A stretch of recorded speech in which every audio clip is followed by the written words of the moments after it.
¿Qué tal? ¿Cómo está? Es un gusto saludarle nuevamente en este espacio de opinión Catalejo, que es una coproducción de Canal 44 y el Centro Universitario de Ciencias Sociales y Humanidades, el CUCH.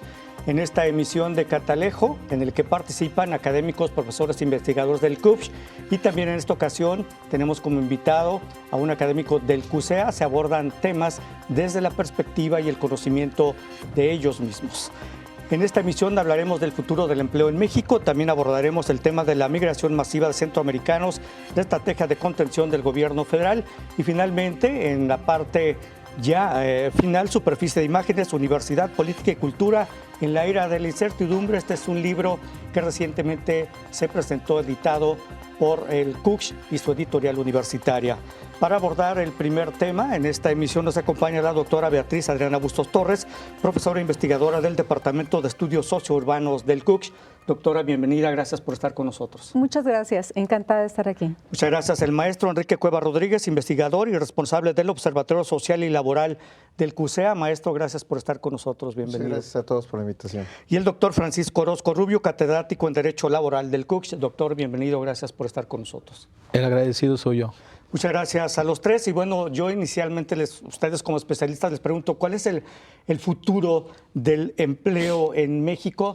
Tomando en cuenta, obviamente, pues nuevas tecnologías, la tecnología de información, nuevas tecnologías de la información y la comunicación, lo que se habla, la robotización, sobre todo un proceso de precarización laboral en todos los sentidos. ¿Qué podemos hablar? ¿Cuál será el futuro laboral en México? Sobre todo para la población joven del país y también, por supuesto, para los adultos. Sí. Bien, esto tiene muchas aristas, ¿sí? En primer lugar, yo quisiera poner un punto. México es un país con un nivel de educación en promedio bastante bajo. Tenemos más o menos como el 9.3 años de educación por mexicano, eso en promedio. Desde luego que hay quienes tienen menos y mucho más. Desde ahí vamos a partir, ¿sí? Para trasladarnos a lo que serían, digamos, los rasgos actuales. Uno es el sector informal de la economía, que no emplea, sino da ocupación económica a más del 40% de la población.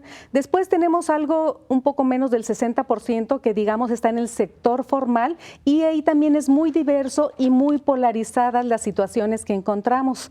Esta perspectiva de futuro hacia la automatización, hacia la robotización, tiene que ver con una planta productiva, sobre todo hacia la exportación.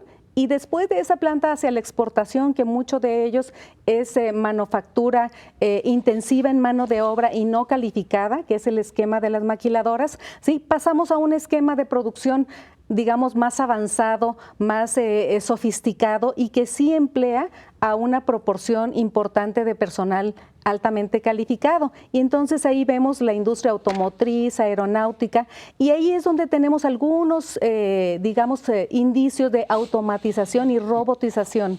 Pero de ahí a que la planta productiva en México se esté dirigiendo hacia eso, todavía no es un hecho, es mínimo. A nivel mundial, de los países más automatizados, ¿sí? Uno de ellos es Alemania, en donde nada más el 9% de las actividades que se hacen en la manufactura están robotizadas. Automatizadas puede ser que un poquito más, que hay una diferencia entre automatización y robotización. Entonces, en México todavía no nos podemos poner a temblar. No es un tema que deba preocuparnos pensando todavía. Que los androides van a venir a quitarnos el trabajo, ¿verdad? Muchas Estamos gracias. en proceso. Gracias, doctora. Bueno, robotización, automatización no es un tema que todavía debe preocuparnos. Maestro Enrique Cueva Rodríguez, el futuro, la perspectiva laboral en México. Sí, coincido con la doctora en que México todavía dista mucho de ser una economía basada en la producción robotizada o de gran tecnología. De hecho, el empleo en México, según la ENOE, la Encuesta Nacional de Ocupación y Empleo, pues solamente 30% del empleo, digo solamente, pareciera que es mucho, pero estamos hablando de que la diferencia es 70%, pero 30% está concentrada en las grandes empresas manufactureras o industriales. Entonces, sigue siendo muy pequeña en comparación a toda esa masa de empleo que hay en México, que más de la mitad son economía informal o trabajan en el sector informal, pues nuestra economía está mal tal vez que lo diga de esta manera, pero sigue siendo una economía de changarros. Es decir, basada nuestra economía en micro, pequeñas y medianas empresas, sobre todo micro y pequeñas, ¿no? Los censos económicos pues son contundentes, nos hablan de que 98% de las empresas en México son micro, pequeñas y medianas, ¿no? Entonces creo que dista todavía mucho de que México llegue a esos niveles. Lo preocupante para nosotros en ese momento creo que debe de ser el tema de la precarización laboral, por el asunto de los derechos de los trabajadores, por el asunto del outsourcing, por el asunto de cada vez el tema de las pensiones comienza a ser una preocupación para muchos mexicanos por la pérdida de los fondos, por la crisis financiera que son recurrentes y sobre todo pues la seguridad que tenemos nosotros de dos cosas, la estabilidad en el empleo y garantizar una pensión digna y justa para todos los trabajadores. Muy bien, muchas gracias, maestro. Abordaremos este tema más adelante. Doctor Francisco Orozco, dice el maestro, es una economía de changarros todavía la mexicana. ¿Qué podemos esperar? Usted que nos comenta sobre el futuro del empleo en México. Comparto la opinión tanto de la doctora como del maestro, efectivamente. Y yo veo, como decía la doctora, las aristas del problema del empleo en México. Vamos a tener una ventana de oportunidad, por así decirlo, con la reforma laboral, con la verdadera representación sindical. La OSD hace un estudio el año pasado y da cifras alarmantes, pero también a la vez preocupantes y que debemos de poner mucha atención. Ellos nos dicen que el sindicalismo en México cayó. De estar en un 28.5% en 1984, al año antepasado, 2018, bajó hasta el 12%. Y los contratos colectivos de trabajo reales, no simulados, los reales, de estar en un 13% en 1994, bajaron un 12.5%. La representación sindical, la verdadera representación sindical es una ventana de oportunidad que van a tener que jugar en un futuro los verdaderos líderes sindicales para evitar la precarización laboral y evitar que se dé lo que coloquialmente, y digo coloquialmente, usan la palabra outsourcing, porque realmente lo que marca la ley se llama subcontratación. Esa subcontratación que celebraron con la reforma del 2012, de 7 años después, en el 2019, se dieron cuenta de que lo que ocasionó fue una precarización del trabajo. Se evadieron responsabilidades de seguridad social, responsabilidades fiscales, pero también responsabilidades en el orden sindical, porque resulta que estas empresas no tenían contratos colectivos de trabajo, no tenían una representación sindical, de hecho no la tienen. Y esto aunado a que pues los sindicatos también flaco favor se hacían porque estaban muy desacreditados a nivel nacional. Entonces se viene la ventana de oportunidad si realmente el gobierno y los sindicatos se ponen la camiseta y se crean verdaderos liderazgos sindicales que defiendan los verdaderos derechos de los trabajadores y no que se utilice al sindicalismo mexicano como se viene utilizando en los últimos años como una fuerza electoral, como un corporativismo, como hazme un favor y yo te lo pago en una elección.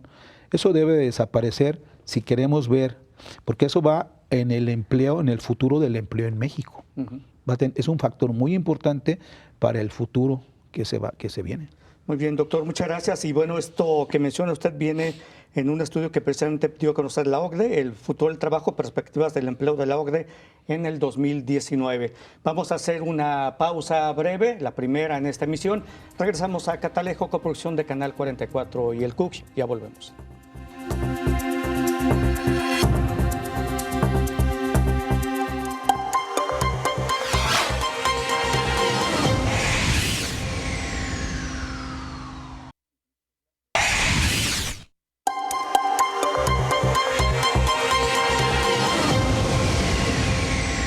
organizado por el Laboratorio Visiones de Paz del Centro María Sibila Merian de Estudios Latinoamericanos Avanzados, CALAS, se llevó a cabo en el Centro Universitario de Ciencias Sociales y Humanidades Campus La Normal el Encuentro Nacional de Lugares para la Memoria y la Construcción de Paz, con el propósito de visibilizar los esfuerzos de cooperación y acción conjunta que surgen en medio del horror de la violencia y formar una red nacional de sitios de memoria para protegerlos de vaivenes políticos y de la inseguridad. En un potente ejercicio, se analizaron 12 de los 23 sitios que actualmente existen en el país, en los que se han resignificado masacres a manos del crimen organizado para consagrarlos como sitios de paz. Una estrategia que han emprendido los familiares de las víctimas como forma de resistencia, de preservación de la memoria y de denuncia. Con la participación de representantes provenientes de estos 12 lugares, fueron compartidas las experiencias autogestivas y con escasa o nula mediación del Estado en la creación de estos archivos vivos, altamente vulnerables al despojo y la destrucción. Organizaciones como el Centro PRO, el Instituto Mexicano de Derechos Humanos y Democracia, la Comisión, trabajan por el abandono técnico-jurídico del Estado, o sea, hacer con que el Estado asuma su responsabilidad y para que se haga investigaciones, para que se haga lo que el aparato estatal tiene que hacer, ¿no? Pero también hay un abandono social en todo eso, ¿no? Y un abandono, o sea, al dejar solos las víctimas y criminalizarlas, hay todo un proceso psicosocial que afecta a la sociedad como la toda y que afecta a las futuras generaciones. Este foro abrió un espacio para recuperar su visión y comprender los afectos involucrados como el amor, la esperanza y el miedo en el proceso de construcción de paz y reparación colectiva. Se estableció además un diálogo con la experiencia colombiana, en donde existen 38 lugares de memoria y han logrado crear importantes redes de afecto entre familias, víctimas y colectivos diversos. Con imágenes de Fabián Robles y edición de Netza López, para Catalejo, Almendra Orozco. Bueno, continuamos en Catalejo, esta coproducción de Canal 44 y el CUCS. El tema es el futuro laboral o el futuro del empleo en México. Y una vez que ya nuestros especialistas definieron cuál es el tema en el que hay que preocuparse en el futuro en el país, que es la precarización laboral, mucho de esto tiene que ver con este esquema outsourcing al que recurren, pues no diría que la mayoría, sino pues muchas de las empresas en el país. Y yo les pregunto a ustedes como especialistas, ¿el outsourcing puede considerarse como una explotación laboral encubierta y hasta solapada por la propia autoridad? Y después abordaremos el tema de esta iniciativa que presentó el senador Napoleón Gómez Urrutia, que pretendía precisamente regular el outsourcing en México y terminar con esto. A veces se considera es que las empresas ya están cayendo en el abuso del outsourcing. Doctora. Sí, mire, hay diferentes modalidades de outsourcing, que en realidad el término castellano sería subcontratación, ¿sí? Y dentro de esta subcontratación hay agencias que se dedican solamente a la selección del personal y hay otras que sí toman todo el papel, que sería como emplear a esa persona que se está contratando, diluyendo la imagen del verdadero empleador, que sería la empresa o quien le esté dando el trabajo directamente, ¿sí? Y bueno, desde luego esto que vulnera sus derechos laborales porque se diluye esa figura. Si hay un conflicto, ¿sí? El trabajador tiene interiorizado que quien lo contrató es la agencia de colocación, la agencia subcontratadora, ¿sí? Y entonces ahí comienza también a haber un titubeo, una situación que no sabe bien en dónde reclamar sus derechos. Y bueno, parte de estos derechos pues tienen que ver con el futuro mismo de ese trabajador y de su familia. Por ejemplo, la pensión, ¿qué va a pasar, verdad, con esa pensión? ¿Y qué va a pasar cuando gran parte de la masa trabajadora de México no tenga capacidad de consumo cuando llegue a la edad en que ya no va a trabajar? ¿Sí? Entonces son problemas que no se están previendo hacia el futuro y desde luego que la subcontratación está derivando todas esas responsabilidades, ¿sí? O invisibilizándolas. No es que se pierdan, sino que como que no se ven, pero ahí está la situación. En la confusión está la ganancia, ¿verdad?, de las empresas, empresarios o de quienes están generando sus ganancias. Así es, y luego a veces se presentan algunos esquemas un tanto raros, además de la subcontratación, también va implícito a veces una especie de triangulación, que es una empresa que contrata y luego esta empresa luego deriva la contratación a otra empresa. Es un esquema de triangulación que afecta aún más a los empleados o trabajadores. Maestro, ¿qué nos comenta al respecto sobre Así es. Y bueno, miren, yo creo que el problema que tiene México no es exclusivo de nuestro país. De hecho, en todo el mundo, desde que comienza a darse lo que se sabe, se le ha llamado la terciarización de la economía, en donde básicamente está centrada los países en la producción terciaria, bienes de servicios, se da aparejado con este fenómeno de la subcontratación, porque flexibiliza el mercado laboral. La característica que esto tiene, o vamos, los que le apostaron a este modelo, es que flexibiliza la entrada y salida del mercado laboral y dicen, pues esto al flexibilizar evita que haya frenos al mercado u obstáculos al mercado que provoquen, caídas en la economía y que la economía esté respondiendo de manera adecuada y pronta a los vaivenes que tiene pues, cualquier mercado.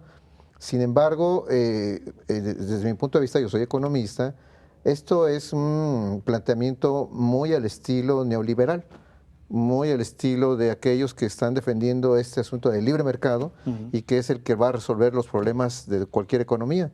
Pues no, tenemos 30 años de una economía neoliberal que desde hace 30 años está flexibilizando no solamente lo laboral, sino también un montón de las áreas de la economía y los aspectos sociales, y seguimos en un bache. La diferencia que tiene pues México con esos países que también hay outsourcing es que la desprotección que tiene el trabajador es absoluta en nuestro país o en nuestros países, porque siquiera en otros países existe, pero hay condiciones de protección. Y otra situación que se da en otro lado del mundo, más no aquí, es que al menos el trabajador gana más y eso le permite generar ciertos ahorros y tiene ciertos beneficios por parte de la seguridad, ya sea pública o la seguridad privada. En México, para nadie es un secreto, los salarios son tan bajos y la desprotección en el ámbito laboral es tal que estamos hablando de un trabajador absolutamente pauperizado. Y decía yo, en otros países cuando menos hay condiciones para asegurarle al trabajador al menos un salario más digno, al menos una seguridad social más digna y de calidad. Pero aquí no tenemos eso. Entonces, no es tanto el problema, digo yo, del outsourcing, no es tanto el problema de terciarización, sino cómo se da aquí en México y en América Latina, no solamente pues en nuestro país.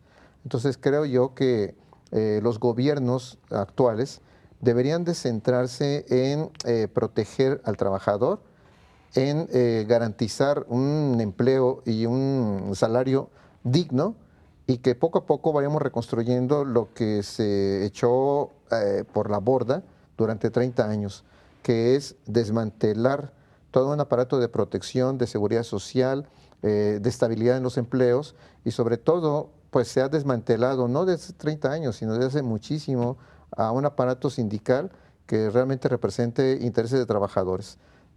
Todos sabemos que en México desde hace, no sé, yo desde que tengo su memoria, los sindicatos pues no han servido prácticamente para nada.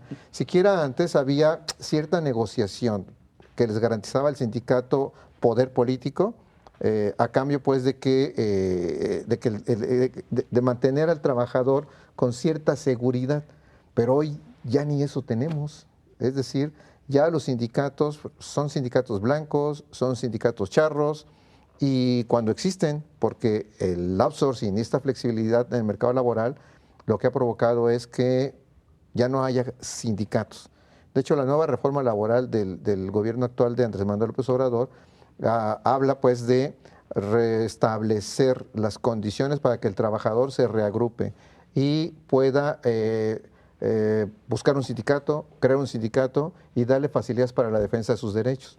Espero que esta iniciativa pues tenga éxito, porque al menos la reforma laboral que el doctor ya hablaba hace un momento, que se puso en marcha desde finales de 2012, pues estuvo hecha para eso, para desmantelar al trabajador de cualquier seguridad, de cualquier organismo de protección y precarizar sus condiciones laborales. Bien, muchas gracias, maestro. Entonces el objetivo, y por lo que entiendo, lo principal y fundamental aquí sería establecer este esquema de regulación de las outsourcing. Vamos a hacer una pausa y regresando platicamos de este tema y de la iniciativa de regulación que presentó precisamente el senador Napoleón Gómez Urrutia, que no estamos hablando bien de él, porque no lo aplicó anteriormente, ¿no? Cuando era líder del sindicato minero. Vamos a hacer una pausa, regresamos. Esto es Catalejo, coproducción de Canal 44 y el CUCH. Ya regresamos.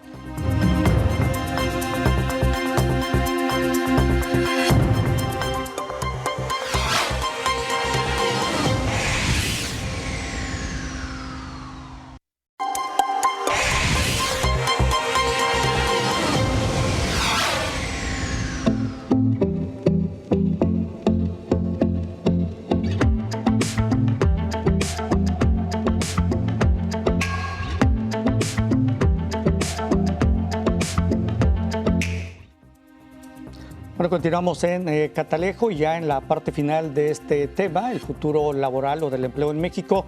La iniciativa que presentó el senador Napoleón Gómez Urrutia para regular las outsourcing establece que es necesario establecer un salario mínimo profesional para los trabajadores en este régimen, crear un registro nacional de empresas de subcontratación a cargo de la Secretaría del Trabajo, establecer relaciones de coordinación entre entre dependencias, Secretaría del Trabajo, el IMSS y el SAT, invertir la dinámica de responsabilidad centrada en la obligación del contratista de demostrar que cumple la ley y no del contratante de verificar que el contratista cumple la ley, y la obligación del contratista de informar a sus trabajadores del cumplimiento de sus obligaciones legales. Desde mi punto de vista es buena esta iniciativa, doctor, que nos comenta, y por lo que estoy concluyendo, ya ustedes tendrán sus propias conclusiones, es urgente regular precisamente las outsourcing o la subcontratación que hay en el país. Doctor. Bueno, la subcontratación ya está regida en la ley del 2012, artículos del 15A y subsiguientes. Pero se ha abusado de la subcontratación. Sí, pero aquí la situación es, uno, legalmente ya está regulada. ¿Habrá que pulir la reglamentación? Sí. La subcontratación se ha llevado a niveles de extorsión o a otros niveles por el abuso que se ha dado de empresas no muy serias, porque en la subcontratación, primero, no se puede subcontratar la actividad primordial y principal de la empresa. Se tiene que subcontratar las actividades especiales que requiera la empresa. ¿Qué pasó en la práctica? En la práctica se subcontrató a todo mundo. Y efectivamente se dieron y aparecieron en el mercado empresas que eran manejadoras de nómina y se hacían pasar por subcontratistas. Estas empresas eran empresas de puerta y ventana, no tenían ningún activo de ninguna índole y únicamente manejaban las nóminas de las empresas cada 15 o 30 días o cada semana según corresponda. No pagaban las prestaciones laborales de manera correcta y evadían la responsabilidad de la seguridad social. Se llenaron de demanda las juntas de conciliación y arbitraje. Las cargas de trabajo fueron rebasadas y los que vinieron a poner orden, como siempre, fueron los tribunales colegiados, en donde a final de cuentas señalaron que la responsabilidad era tanto del patrón directo como del indirecto. Este es, del que contrataba al subcontratista y del propio subcontratista. ¿Por qué? Porque uno era el patrón directo y otro era el patrón solidario o subsidiario. Pero eso fue en el régimen del derecho laboral, para garantizar los derechos laborales. Pero ¿qué pasa con el régimen de la seguridad social y qué pasa con el régimen fiscal? Había evasiones. No se estaban pagando los salarios reales. Se les daba de alta a los trabajadores con un salario mínimo y el trabajador ganaba más. Lo mismo pasaba con la Secretaría de Hacienda. La iniciativa, más allá de que nos caiga bien o mal la persona que la propone, la iniciativa tiene una razón de ser en el sentido de evitar la defraudación tanto al régimen de seguridad social, al fisco y a los trabajadores. Yo eso lo veo correcto. 2, llevar un padrón actualizado de las empresas contratistas también es sano. De hecho, la ley hermana de la Ley Federal del Trabajo, la Ley del Seguro Social, ya lo dice, ya lo señala, pero en la práctica no se lleva. No causa ningún daño a nadie que se lleve un padrón de empresas que se dedican al outsourcing, a las que verdaderamente se dedican y que verdaderamente cumplen. Lo dijo ya el maestro, lo dijo ya el doctor atinadamente, permite la flexibilización laboral. La flexibilización laboral no es mala. El problema es que en este país lo hacemos deporte nacional, el evadir las responsabilidades. El buen abogado no es el que asesora a una empresa y le dice qué debe de hacer. El buen abogado es el que miente y le busca el resquicio o el no cumplimiento a la ley. El buen contador no es el que te dice que debes de pagar impuestos. El buen contador es el que te consigue facturas falsas. Entonces, ese es nuestro mundo real. Esa es nuestra práctica profesional. Debemos de cambiarla. Debemos de enseñarnos a tener la cultura laboral del cumplimiento de la ley. Si la ley me permite contratar una empresa para una actividad especial, la contrato. La ley me dice que sea por escrito, lo hago por escrito. La ley me dice que esos trabajadores que yo estoy subcontratando, yo debo de checar que estén dados de alta en el Seguro Social, lo hago. Que deben de estar pagados todas las prestaciones. No son más que cuestiones de prevención y de cumplimiento. La iniciativa, insisto, en unas partes es muy loable, donde sí la satanizan, y creo que sí se pasó la mano, es donde quieren tipificarlo como delincuencia organizada. Habrá casos en los que sí, porque hay empresas que lo único que se dedicaron era al fraude fiscal. Es así, pero en la demás yo creo que más que satanizarlo hay que perfeccionarlo y hay que cumplirlo. Y ojalá que avance esta iniciativa porque al parecer está congelada precisamente en el Estado de la República. Doctora, sus conclusiones, regular para evitar abusos la subcontratación. Sí. Bueno, desde luego que sí, hay que revisar minuciosamente si esta propuesta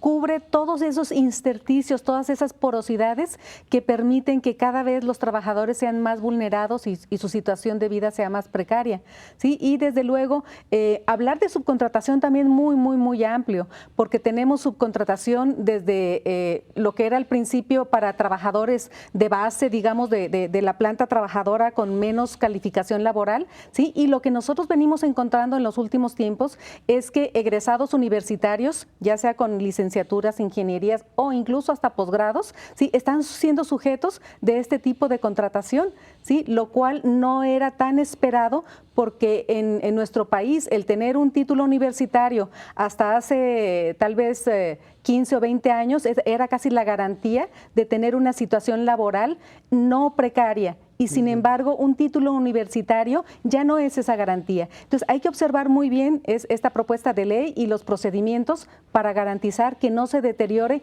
aún a quienes cuentan con esa alta calificación. Muy bien, muchas gracias, doctora.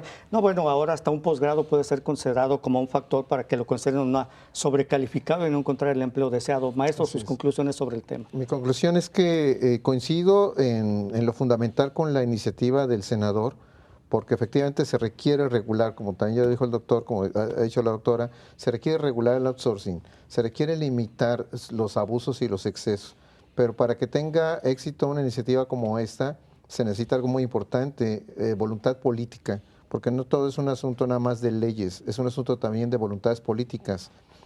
Durante muchos años, los gobiernos en México le pusieron una alfombra roja, se le agacharon ante la iniciativa privada, sobre todo la inversión extranjera, y se llevaron muchos recursos económicos y naturales de nuestro país. ¿A cambio de qué? Entonces creo que ahora es papel del gobierno convencer a las empresas de que están en un barco que se está hundiendo. México va de mal en peor y no es culpa de este gobierno. Esto es un asunto que tiene años, porque así se ha movido la economía.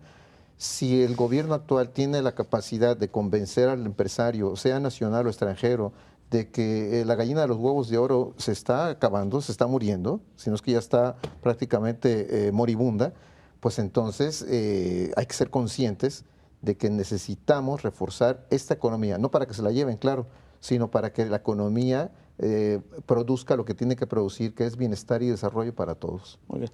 Muchas gracias, maestro. Y bueno, les agradecemos a los tres. Doctora Beatriz Adriana Bustos Torres, muchas gracias por haber estado con nosotros. Maestro Enrique Cueva Rodríguez, muchas gracias. Y doctor Francisco Orozco Rubio, le agradezco. Muchas gracias, doctor. El agradecido soy yo. Muchas gracias. Bueno, concluimos con este tema, el futuro laboral en México. Vamos a hacer una pausa breve.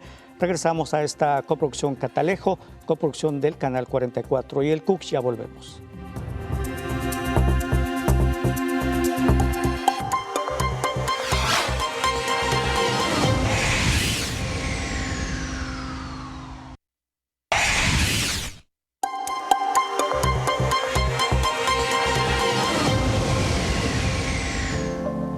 En el marco de su primer aniversario, la licenciatura en Criminología llevó a cabo en el Centro Universitario de Ciencias Sociales y Humanidades Campus Belénes la Semana del Criminólogo, con la intención de difundir a la comunidad universitaria en general el desempeño académico de la carrera y orientar a los estudiantes de la licenciatura hacia posibles áreas profesionales de desarrollo.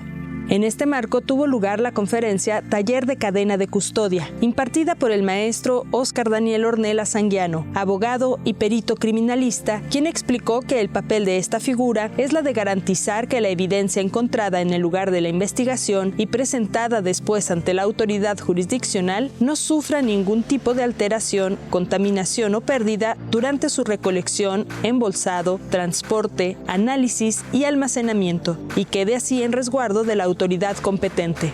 De igual manera, el doctor Pietro Alarcón del Instituto Toledo Ensino de Brasil fue convocado para dictar la conferencia magistral Delitos Hediondos, que hace alusión a crímenes atroces como la explotación infantil, la corrupción, el asesinato simple, homicidio calificado, latrocinio, extorsión, violación, entre otros. En ella se discutió sobre los fundamentos de la Constitución brasileña y el tratamiento que se da en aquel país sudamericano al crimen y al castigo, en un contexto de desigualdades sociales. Con imágenes de Fabián Robles y edición de Netza López, para Catalejo, Almendra Orozco. Bueno, continuamos en Catalejo, una mirada profunda hacia horizontes cercanos. El tema en este segmento es la migración masiva de centroamericanos y la contención, la estrategia o política de contención del gobierno mexicano. Ante ello y para hablar del tema nos acompaña la doctora Alma Leticia Flores Ávila, profesora investigadora del Departamento de Estudios Internacionales del CUCS. Doctora, bienvenida, muchas gracias por estar con nosotros. Gracias a ustedes por invitarme. Pues platíquenos, recientemente hubo otra caravana de las que ya se han registrado en meses anteriores, el año pasado. Por ejemplo, esta es la primera, la que recientemente ocurrió, de centroamericanos. 400 de ellos fueron detenidos y regresados a Guatemala, y sobre todo en algunas acciones que se consideraron como algunos abusos del gobierno federal hacia los migrantes centroamericanos. ¿Cuál es su opinión al respecto sobre esta migración masiva de centroamericanos y sobre todo esta política de contención del gobierno federal, que al parecer se ha convertido, como ya Trump lo dice, es que México ya hizo el muro y lo está pagando? Así es. Pues en realidad México se está convirtiendo en el muro, ¿no? Uh-huh. Lo que está haciendo, en este caso, el gobierno mexicano es ser incoherente ante todos los acuerdos, todos los convenios que ha firmado, ¿no? Porque por un lado, se compromete a respetar, a garantizar, intentar garantizar los derechos de las personas que están en una situación de movilidad, busca eso también para su propia población, pero resulta que cuando se presenta esta situación en la frontera o a lo largo del territorio, pues lo que está haciendo es precisamente violar estos acuerdos a los que se ha comprometido, ¿no? Uh-huh. Y en los eventos, no solamente de este año, sino de años pasados, solo está confirmando que es un instrumento de otros intereses muchos más amplios, ¿no? Uh-huh. En este caso de Estados Unidos, ¿no? Que está jugando, México juega como tiene una doble cara, ¿no? Desde mi punto de vista, ¿no? Uh-huh. Al no cumplir con eso a lo que se ha comprometido y con lo que exige para respecto de nuestros connacionales. Así es. Digamos que el gobierno mexicano está atendiendo la política migratoria que le está estableciendo, le está dictando el gobierno norteamericano sobre los migrantes centroamericanos.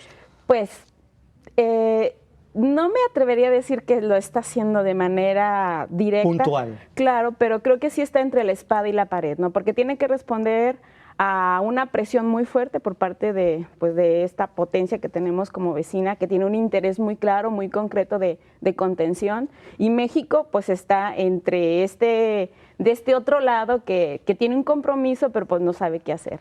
Por ahí un maestro, un doctor al que yo admiro mucho, que es el doctor Jorge Durán, dijo, me parece que muy certera este planteamiento, o sea, está entre la espada y la pared, ¿no?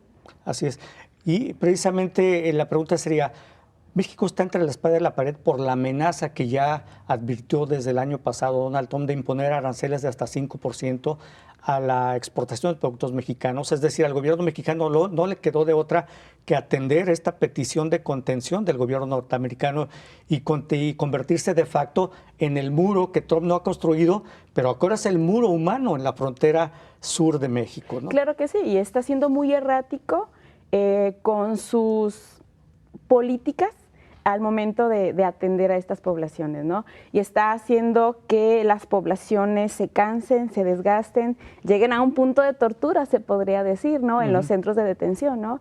Y además, aquellas organizaciones que hacen lo que el Estado está dejando de hacer, pues también les está obstaculizando su trabajo, ¿no? Concretamente, no está permitiendo que las organizaciones sociales no entren a hacer trabajos de observación, trabajos de acompañamiento a estas personas.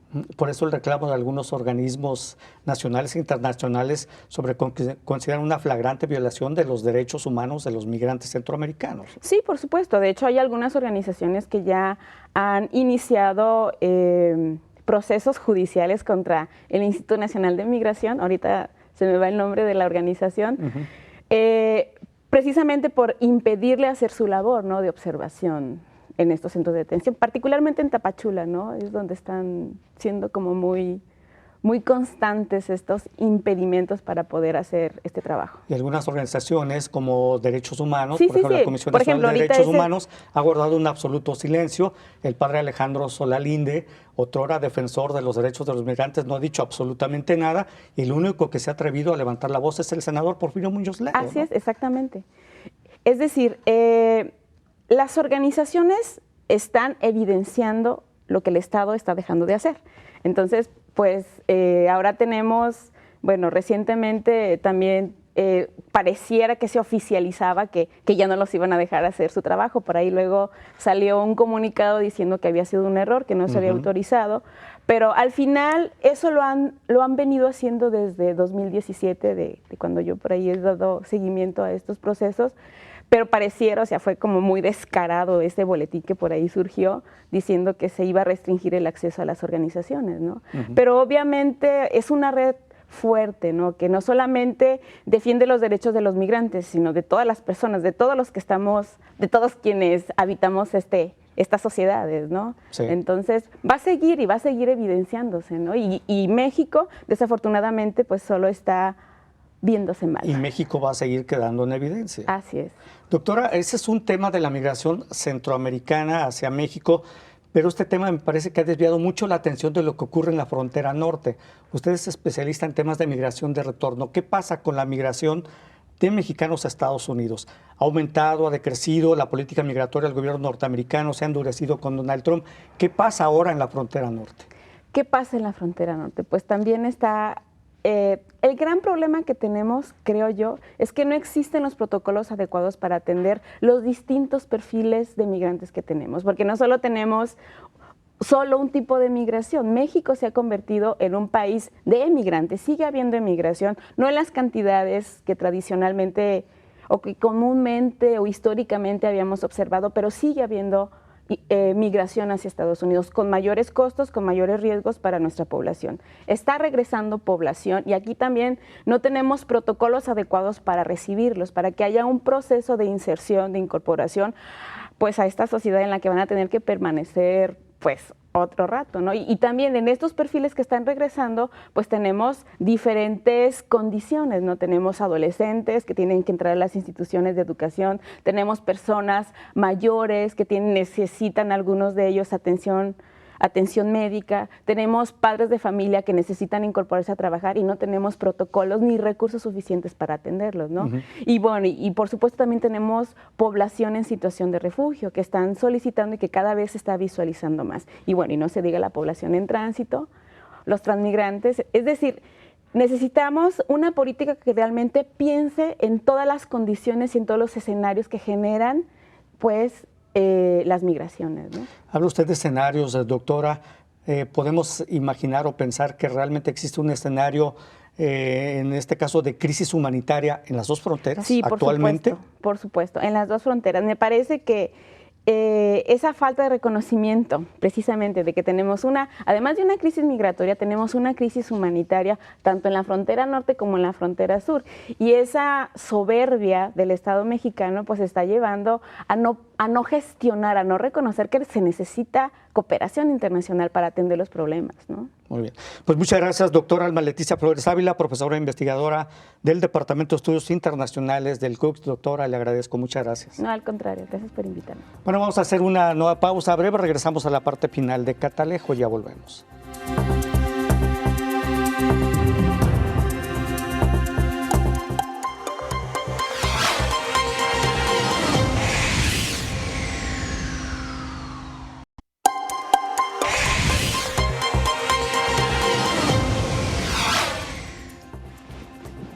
Bueno, continuamos en Catalejo, coproducción de Canal 44 y el CUCS. Catalejo es una mirada profunda hacia horizontes cercanos.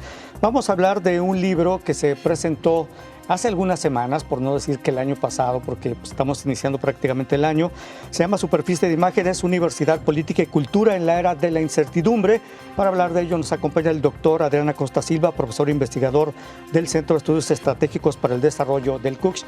Doctor, bienvenido, muchas gracias por estar con nosotros. Gracias por la invitación. Pues platíquenos, doctor, de este libro, Superficie de Imágenes, Universidad, Política y Cultura en la Era de la Incertidumbre. A mí me llamó esta parte final. ¿Por qué en la era de la incertidumbre?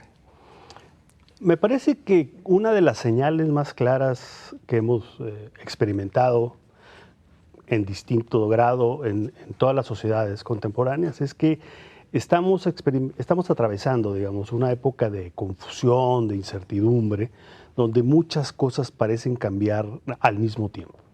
Creo que esta sensación de incomodidad con el presente, de confusión, incertidumbre, genera problemas que no habíamos visto con tanta claridad en el pasado reciente. Entonces, esta idea central, solamente la digo yo, es una idea que se ha discutido mucho en distintas tonalidades en todo el mundo, es la característica de nuestro tiempo, la incertidumbre, la confusión, y hay un conjunto de procesos que parecen encajar muy bien en este sentimiento, digamos, de ansiedad, de confusión que tiene la incertidumbre. Ahora, ¿qué podemos encontrar, doctor? Explíquenos en este libro. ¿Cómo está compuesto el libro, construido el texto? Sí, el texto tiene su origen en varios textos que yo he publicado a lo largo de los últimos 20 años en diversos medios, tanto locales como nacionales. Una parte de ellos también fueron presentados en un programa de radio que conducía Alfredo Sánchez, que se llamaba Señales de Humo, y donde yo tenía una columna, un espacio, digamos, quincenal, que se llamaba justamente Estación de Paso. Entonces, lo que hice fue reunir, a petición de varios colegas, amigos, la propia editorial universitaria, me habían solicitado reunir, porque valdría la pena quizás para algunos lectores o potenciales o reales, volver a visitar estos espacios que yo había publicado, y fueron reunidos en un libro que está, digamos, dividido en tres grandes secciones, ¿no? Uno es el de universidad, justamente el tema de la educación superior, la universidad. Otro tiene que ver con la política y el poder, otro conjunto de textos, y otro tercero que tiene que ver, digamos, yo le puse ahí diletantismos, tiene que ver con cine, con literatura, con música, y que me parece que estos tres, digamos, componentes, estas tres partes, dibujan de alguna manera, digamos, el abanico de sensaciones que uno puede cobijar bajo el tema de la incertidumbre en el siglo XXI. Ahora, doctor Mesón, estos textos los hizo ya hace algunos años. ¿Qué ha cambiado con relación a la actualidad? Cuando habla sobre todo sobre el tema de la sociología del poder y este tema de la transición que está registrado en el país. Podemos considerar que si leemos el libro, no lo he leído, espero poder hacerlo, pero básicamente podemos encontrarlo con temas todavía actuales que no han pasado, que están vigentes todavía, sobre todo en el tema de transición. Sí, creo que sí. Varios de los textos apuntan a un par de hechos. Uno, que en México terminamos la transición política, que así se le denominó a la democracia, digamos, hacia 1997. Y hasta 2018, me parece, lo que hicimos fue tratar de consolidar a la democracia. Lo que abre, sin embargo, muchos puntos de inflexión es el problema que ha traído consigo la democratización política en México, que confluyen fundamentalmente en el tema de la representación política, la calidad de la representación, es decir, qué significan los partidos hoy día, cómo se construyen los liderazgos políticos, cómo se relaciona la política con la economía y el malestar creciente que en muchos sectores existe en torno a la democracia realmente existente en México. Creo que varios de los temas ahí apuntan este tipo de problemas sin ofrecer soluciones, sino simplemente apuntar el hecho de que hay puntos de tensión en la sociedad política, en el ejercicio político, que no hemos terminado de resolver y que apuntan o que anuncian tendencias hacia una, digamos, un retroceso en los avances democráticos que hemos tenido. Ahora, usted menciona que la transición, podemos decir que concluyó como en 1999, si mal no entendí. 97. Pero básicamente este proceso con el nuevo gobierno no significa una continuación de ese proceso de transición. No. ¿O un retroceso? Me parece que ahí tenemos un típico periodo de confusión. Es decir, la retórica, la narrativa del nuevo gobierno es que la democracia en realidad está iniciando con el nuevo gobierno. Y me parece que es un tema de enorme discusión, porque muchos otros sostenemos que justamente el que el nuevo gobierno haya sido electo por una inmensa mayoría de votantes es una señal de que la democracia ya la teníamos en México. Lo que ha hecho el nuevo gobierno es, jugando con las cartas de la democracia, es legitimar un ejercicio importante. No me parece adecuado decir que no había democracia antes de este gobierno. En realidad lo que se está haciendo es abrir un nuevo ciclo político que tiene que ver, entre otras cosas, con la posibilidad de consolidar la democracia o otras, digamos, dinamitar o retroceder en términos de muchos de los logros democráticos que hemos tenido. Ahora, habló también de inconformidad que hubo hace algunos años hacia anteriores gobiernos y el hecho de que una inmensa mayoría haya electo o elegido al actual gobierno federal, al presidente Andrés Manuel López Obrador, pero la política de él de confrontación, de división, de comparar buenos con malos, de fifís, esto de alguna manera no significa también que todavía hay una inconformidad entre los mexicanos, la otra parte, los otros millones que no eligieron al actual gobierno. Hay, digamos, una serie de factores que nutren objetivamente el malestar de los ciudadanos con el estado de cosas que tenemos. Es decir, muchos de ellos tienen que ver con cuestiones políticas y otras con cuestiones no políticas. Me refiero fundamentalmente a la enorme desigualdad que tenemos, el bajo crecimiento económico que ha generado legítimamente malestar en la ciudadanía y que esto se ha volcado, digamos, en términos de votar por un candidato, una propuesta que asume que puede combatir los problemas de la desigualdad. Me parece que eso es la base explicativa de lo que tenemos. Pero lo que tenemos también es que la democracia es un régimen político que tiende a generar un malestar permanente. No hay ninguna democracia perfecta. No hay una democracia que satisfaga a todos los ciudadanos al mismo tiempo. Siempre hay un nicho de malestar que alimenta justamente las tendencias hacia la alternancia política, como hemos visto en el caso mexicano. Pasamos del PRI al PAN, repitió el PAN, volvió el PRI y ahora hay un nuevo actor político, Morena, un nuevo líder, López Obrador, que confirman que la alternancia es parte de nuestras rutinas democráticas, afortunadamente. Y esta inconformidad permanente, por supuesto, se da en quienes resultan perdedores en los procesos electorales. No solo con los perdedores, o sea, en realidad hay otros actores que se sienten afectados, pero lo vemos otra vez, en el mundo está ocurriendo lo mismo. Esta es la base de lo que se conoce como el ascenso de los populismos.